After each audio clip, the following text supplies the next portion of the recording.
Mayor Giuliani and Bernie Sanders, not surprisingly, had two very different takes. Mayor Giuliani said, Trump's a genius for not paying any federal income taxes. Bernie Sanders says, this is what Americans hate about Washington and how the fix is in. What do you think? How do you think it's going to play with voters? Well, I think this says more about our tax code than it does about Donald Trump. You're right. I think what people hate is the tax code. It's absolutely rigged to benefit those who can afford lawyers, who can afford lobbyists to carve them out of it. And what we need to do is have a discussion about how do we simplify it and make it more fair. And that's something that hasn't happened for 8 years under Barack Obama. This is something we need to deal with. He wanted comprehensive tax reform. He wanted a grand bargain. Paul Ryan has a great plan. Paul Ryan has a great plan, and no one wants to take it up. The president is not interested in it. That's just not true. And this administration is the epitome of cronyism.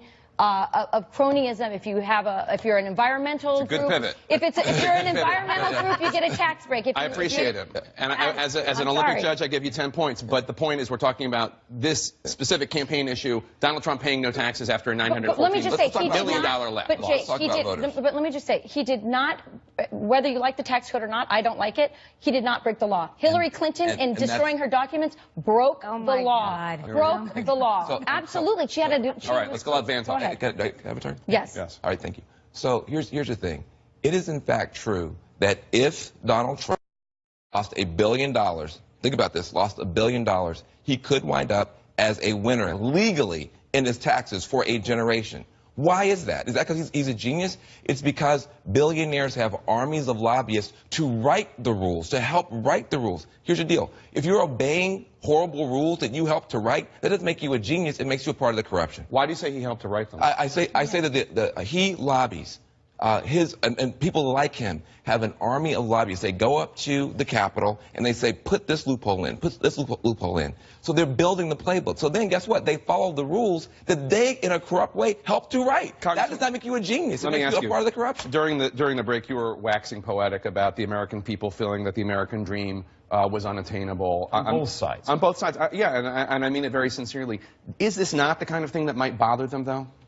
You know, here's where we have come, is we all understand the tax code is too arbitrary, too complex. Amen. And the American citizens, when you go down and do your taxes, no one says, you know, can I pay more? And if Miss Clinton says it's because of political purpose and not because she's a great person of charity.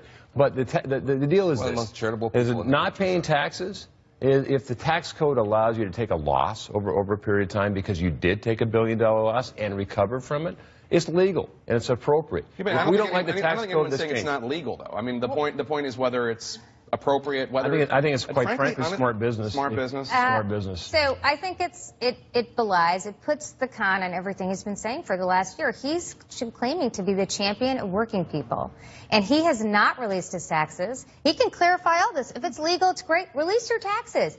Do what every other person has done. Release your taxes. He's been hiding the information because he knows that saying you're a great businessman when you lose $1 billion on casinos, really hard to do, but somehow he managed to do it. And then telling everyone they're working hard and they deserve a break when they're paying their taxes, and you use every loophole to not pay your taxes. And this argument that he would be sued by people if he did, it's a charade. These are his personal income taxes. He doesn't have shareholders that would sue him. These are his personal income taxes, and it shows that he's a hypocrite on his most basic argument of being a champion of the working people, because he's basically saying, I'm going to run these cons. You have to pay your taxes, but I'm not going to. Let me just say,